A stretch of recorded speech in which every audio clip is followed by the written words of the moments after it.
light recessed area. Not super deep, but enough where it's going to get the story going.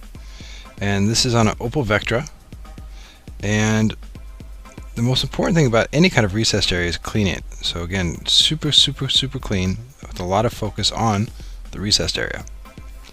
And then to set the panel up on the fender, you always want to start with that nice hinge at the top where you're going to go left to right. So again, use a temporary hinge, in this case is a magnet, tack it in place. And what is nice about fenders is because they're generally a small area, you can whip off the backing paper pretty easily if you have a fairly low tack film.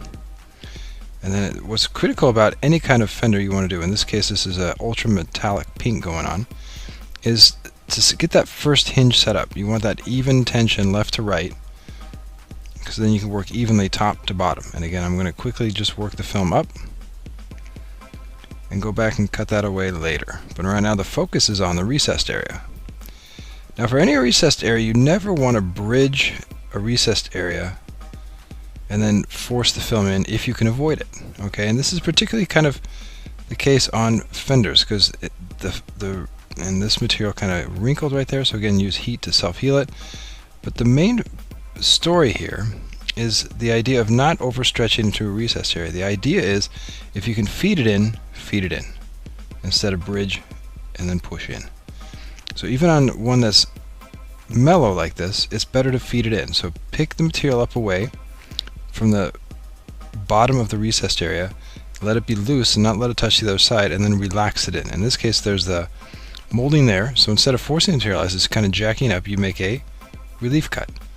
And that allows the material to relax around that section, so then you can pick the material back up safely in front of the recessed area and then gently feed the material into the recessed area. And once you've evenly fed it into the recessed area, you work the material back down to the next layer. So you try to do everything incrementally. Really critical here. Once you've worked the material there, then you work the material evenly to the next stage, which is the edge of the wheel well.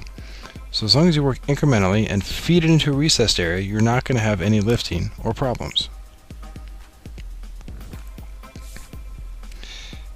Now, this particular fender is interesting where it has plastic molding at the bottom, and there's a gap there. Alright, so this is a little tricky where you're not going to wrap under the wheel, or you're just going to wrap to the plastic molding. But this plastic molding, it's not very wide, the angle is super deep, so as based on recessed areas, is you don't want to bridge it between the fender, the painted section, and the molding. Now that the material is worked right by the molding here, you want to create glass. Not glass into the recessed area, but simply glass over the recessed area. Because what we want to do for an area like this is you want to make a relief cut. And what's critical here is a super sharp knife, and the angle of your blade is simply going to run, the blade is going to run parallel along the plastic edge of the molding. So the tip of the blade doesn't touch the car, or doesn't touch anything except for it kind of glides around the side of the molding and is angled in towards the molding. And that gives you enough material so that once you make that relief cut here and loosen that material away, you simply glide the material into the recessed area. And if you do this properly, you won't come up short. And now what's most important here though is you don't have any tension on the film. Extremely important. With no tension on the film, what you want to do, if there's any excess film there, you kind of feed it back as far deep into that section as possible with no tension, and then you go back with a very sharp knife and you cleanly cut everything away. And you're cutting on the side of the molding, and that is technically a tiny empty solid cut where the material will then slide in underneath the molding so you get full coverage. And then you just remove that excess film there and always go back and seal. So this combination of relief cut, slide it in, tuck it into the corner, and then cut on the empty solid, perfect fender, no tension. And now this is an extreme recessed area on a fender, and I'm going to show you two different approaches here of how to approach this. The first method is kind of what you saw on the Opel Vectra on the first fender where you kind of tucked it in. But because it's such a deep recessed area, you want to really focus on coming in increments and being smart with the film. Because if you can tuck it in on an area like this, no tension, no popping, but this is a tough one, so you want to make sure you cut A little bit of the excess material away there at the bottom to make it a little easier to handle. And what you want to do is you want to keep the film away from touching the other side of the recessed area. So pick it up loose at a 90-degree angle and you get your hand in there nice and clean. And what you want to do is by picking it up, you feed it into the top section of the recessed area. Really important. And it can be tricky because of the curve there. But what you want to do is you want to lift it up as high as possible so it doesn't touch. Again, the main focus should be getting in there without tension. But if you tuck it in right to the bottom, and there's no stretching at all involved at this point to get it into that top layer. You're feeding it in with your squeegee, working it incrementally, and all you do is work it into the corner of the deepest part of the recessed area first. Don't go out from there.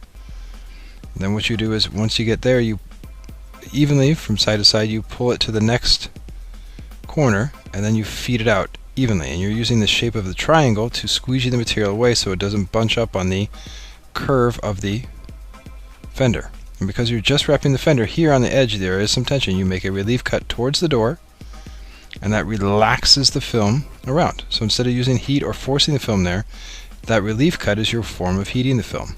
And once you're safely there, watch, pull with glass and squeegee. And now that you're to the next ridge, you squeegee away 45 degrees, the triangle technique. Nice and easy, no tension on the film. So for even a deep recessed area like this, for example, you can, if you have the right type of film that's flexible, you can tuck it in and come out. And if you tuck it in and come out, it's rock solid. But let's say you have a thicker, stiffer film. This approach gets the same results, it's just a little different. What you're going to do is you're going to make a relief cut and you're going to create an overlap in the corner. Okay? There's never a point where I think it's really safe to bridge the material here. I don't care how much, if you use a primer, like a adhesive primer and stuff like that, that you supposedly is going to make it stick better. The chance of material jamming in there and staying for 3 years is really low. So what you want to do here in this instance, you run your finger to set it up. And then you click your blade so you have a super sharp knife. So your film is bridging this area. And it's bridging perfectly uniformly to the bottom section of the recessed area. And then your blade runs parallel to the edge here. Your blade will never touch the car. It just goes in that corner and runs along the groove. Nice and flat. And if your knife is sharp, it cuts super, super, super, super clean. No jagged edges, no nothing. So once you make that cut, which is technically a relief cut, you go back and you simply squeegee the film in at a 45-degree angle right into the corner. And because you cut on the other side of this area and make a little relief cut to relax it there, boom, squeegee it down, tuck any excess material under the body for full coverage, and then you want to go back and you want to seal the other side of the recessed area here. Again, no tension there, but what you have is you have about a ½ centimeter of film coming into the corner and out, but it's perfectly uniform. And then what you do is with this bottom piece, now, you pick the bottom piece up and you reposition it so you get full coverage at the top. Pull with glass, and again, you want even setup here. So you want to set this up properly. Once you squeegee there, pick it back up and then create even tension to the left. Pick it back up and create even tension to the right. Kind of work it to the bottom now. And normally I'd work the top, but just so you can really focus on the top section here, cut the film out just to kind of work it away. And normally you wrap underneath the wheel well completely to cover the paint, but here I'm just going to kind of get it set up and cut it away. If you're changing the color of a car. If you're full print, maybe you can get away with cutting to the edge, but for now, let's just focus on the top section. Now for the top section here, again, loosen the material from the top side of the recessed area and glide it into the corner. Again, the focus should be on no tension. If it touches the other side of the recessed area, you got tension. If you let it glide into the corner, no tension. Run your finger all the way, and so now it's comfortably from the top and the bottom. There's no tension in that corner because on the top it was fed in with a relief cut, on the bottom it was fed in from the film that was left over after the relief cut. And you could either use knifeless tape here if you're not comfortable cutting on the car, or if you're comfortable cutting on the car, you can put your knife right in that groove with a very light touch, and the tip of your knife just stays perfectly symmetrical in that groove. And then once you make your cut, and again, you release the excess film from the top, and then you go back with your finger or squeegee to make sure it's nice and sealed. But now you have a perfect symmetrical overlap in there with no tension. Pretty bomb-proof. Cool stuff. So you have two different options for this type of recessed area. But again, feed in if you can. In this case, relief cut it, or if you have plastic molding, relief cut, tuck in. So these are very good options for dealing with deep recessed